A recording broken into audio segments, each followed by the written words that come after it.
tomorrow as it has always done. There is no new tax on mobile phones, airtime, or data. There is no new tax on locally manufactured packaging used for essential products. The Finance Act also supports livelihoods and growth through incentives for motorcycles, electric passenger buses, electric bicycles, solar batteries, and locally assembled mobile phones, making innovation, clean energy, and opportunity more accessible to many Kenyans.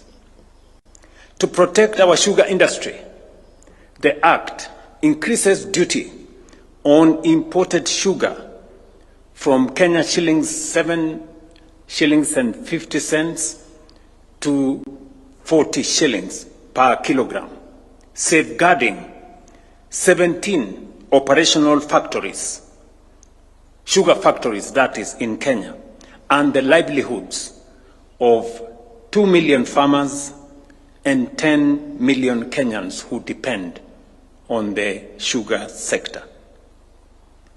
A 6-month tax amnesty. A 6-month tax amnesty will waive penalties and interest on outstanding tax obligations, allowing taxpayers to regularize their affairs while improving liquidity in the economy, in their businesses, and in government.